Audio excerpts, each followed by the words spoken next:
Bonjour à tous. Aujourd'hui, j'aimerais vous faire une petite vidéo concernant le thème de la communication avec les arbres. Alors, j'entends dire dans certaines disciplines, plutôt des disciplines associées au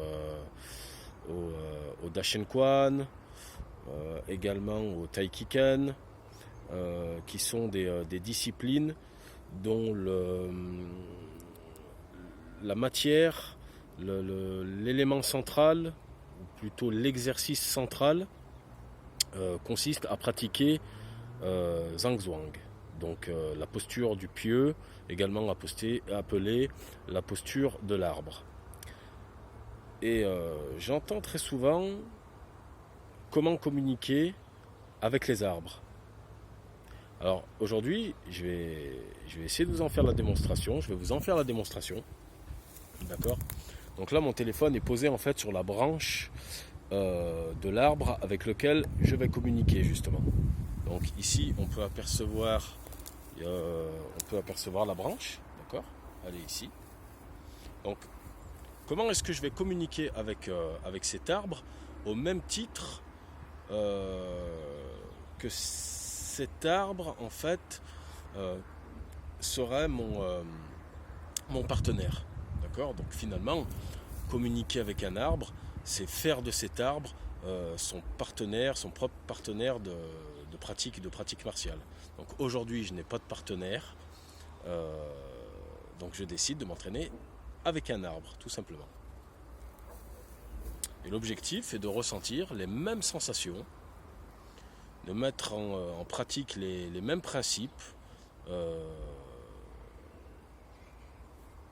que si je pratiquais mon Tai Chi Chuan ou peu importe l'art martial d'ailleurs, avec un partenaire. Donc ici, je vais mettre mes deux mains sur la branche. Voilà. Alors il faut bien que vous imaginiez derrière la caméra, vous ne le voyez pas ici, mais en fait, là, parce que je filme avec mon smartphone, je n'ai pas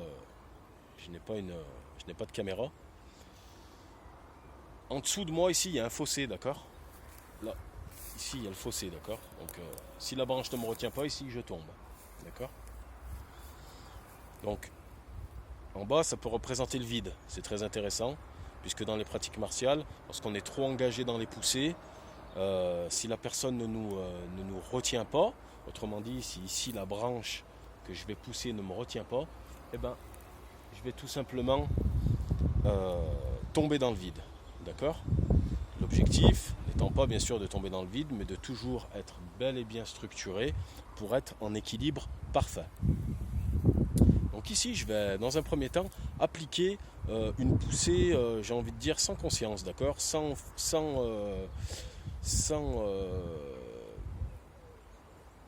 avoir une posture justement équilibrée, volontairement pour vous démontrer comment communiquer avec l'arbre. Donc ici je vais effectuer une poussée, j'ai envie de dire bête et disciplinée, donc je pousse. Voilà. Alors quelle est ma sensation ici ? J'ai tout simplement la sensation d'être retenu par la branche, d'accord ? Voilà. Donc là, je vois que cet arbre, je jauge en gros son élasticité. Voilà. Là je sens que si je pousse beaucoup plus, d'accord, sur la branche, ben, je peux la casser. Voilà. Et je ne veux pas la casser. Sinon, je tombe dans le vide. D'accord ? Je veux créer plutôt un équilibre entre la branche qui en fait représente le bras d'un coéquipier, d'accord ? Et le tronc à laquelle est reliée la branche représente le corps. Ça, vous l'aurez bien compris. Donc, mon objectif n'est pas de casser la branche, d'accord ? Donc là, en quelque sorte, je sais que je peux casser la branche. Pourquoi ? Parce que en fait, c'est un arbre qui apparemment a été brûlé, a été calcifié. Donc, les branches sont plus ou moins cassantes. Il reste un petit peu d'élasticité là sur toute la longueur. Hein, j'ai quand même une belle notion d'élasticité sur cette branche. Mais je sens que je peux la casser. L'objectif, ce n'est pas de la casser. Donc ici, en fait, vous comprenez bien que lorsque j'effectue ma pression, ma poussée sur la branche, elle me retient pour ne pas tomber dans le vide. D'accord ? Elle me retient. Mais si jamais elle casse à ce moment-là, moi, je n'aurai pas la possibilité de me rattraper physiquement. D'accord ? Je vais tomber dans le vide. Je vais avoir la possibilité de me rattraper, mais par plusieurs pas en fait. L'objectif, ce n'est pas de...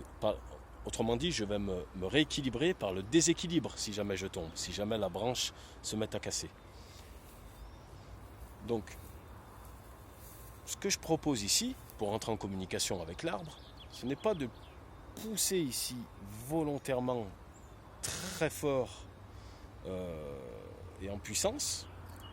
C'est pas du tout l'objectif, mais c'est plutôt simplement de poser les mains dessus la branche. Voilà, j'exerce ici une légère pression, mes mains sont posées sur la branche, et là, ce que je vais faire, je vais simplement structurer. Voilà, c'est-à-dire redresser ma structure, communiquer avec mon centre. Ici, là, je communique. Donc là, je sens qu'il y a un parfait équilibre entre l'arbre et moi. Donc là, on a établi ce qu'on appelle le pont dans certains arts martiaux. J'ai établi la communication avec l'arbre, donc finalement avec le tronc, par l'intermédiaire de la branche. D'accord ? Donc je communique avec l'arbre, avec le tronc, si on fait un comparatif avec l'être humain, donc avec son corps, par l'intermédiaire de la branche. C'est la branche qui me donne les informations, comme si c'était les bras. Et les bras, dans les arts martiaux, sont des antennes. Elles donnent des informations qui nous permettent de communiquer avec le centre de votre partenaire. Donc ici, mes épaules sont basses. J'exerce une certaine pression sur l'arbre. Et là, je suis en communication avec lui. D'accord ? Je fais chuter le dantian ici dans les pieds, et là je sens pertinemment que cet arbre est plus fort que moi, qu'il est plus enraciné que moi. D'accord ? Donc à travers lui, j'arrive à ressentir mes propres racines,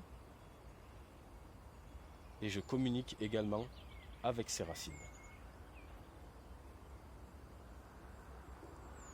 Et on sent ici une puissance, on sent qu'en fait les racines, elles ont un développement circulaire qui fait que dessous mes pieds, en fait, et ben ça tourne. Voilà, ça tourne. Comme si les racines là, elles avaient évolué, elles s'étaient développées en cercle. Ce qui est complètement le cas d'ailleurs. Donc je me pose sur la branche, tranquillement, je détends le corps, je structure, je garde la structure bien droite, et là, j'essaie de communiquer, voilà, plutôt avec les racines de l'arbre. Avec ces racines. Là, j'oriente ma tête, d'accord, en direction du tronc de l'arbre. Voilà, donc j'établis la communication de mon centre au sien. Donc en fait, je suis face à vous, puisque mon téléphone est posé sur le tronc, d'accord ? Et regardez ce qui va se passer lorsque je vais exercer une plus grosse pression. Étant donné que j'ai bien communiqué, que je suis bien dans mes racines, d'accord ? Et que je suis également en lien avec les racines de l'arbre. Les racines de l'arbre et mes racines ne font qu'un. Lorsque je vais exercer la pression, regardez, c'est moi qui m'en vais si jamais je ne rééquilibre pas le mouvement. Ce qui est tout à fait normal. Nos racines communiquent, je presse. Là, il ne faut pas que je presse plus que ça. Si je presse plus que ça, forcément, je vais partir. À moins de restructurer une fois de plus et de retrouver l'équilibre entre moi et l'arbre. Voilà pour ce qui est d'un exemple d'exercice de communication avec les arbres. C'est très intéressant à travailler parce qu'il y a tous les principes et toutes les notions donc, qui entrent en jeu. Puisque comme je l'avais expliqué dans une vidéo précédente, que j'avais intitulée, il me semble, l'homme, j'avais fait un comparatif en fait entre l'homme et les végétaux. Ben là on est purement dedans. On peut mettre en pratique les principes avec un arbre, puisque l'arbre, de par sa symbolique, le tronc représente le centre, d'accord. En surface, on a l'impression qu'il est appuyé, d'accord. Il y a les appuis, comme nous sommes appuyés au sol par l'intermédiaire sous nos pieds, voilà. Il y a la notion de racine, d'élasticité, de volume. Un arbre a également, le tronc a un certain volume. Il y a des arbres de diamètre inférieur et des arbres de diamètre supérieur. Donc chaque arbre est différent, au même titre que chaque homme est différent, puisque nous n'avons pas tous les mêmes corps. Certains corps sont plus flexibles, d'autres corps sont plus rigides, d'autres corps sont plus volumineux. Donc voilà pour ce qu'il en est de cette communication avec les arbres. En vous remerciant, bonne journée.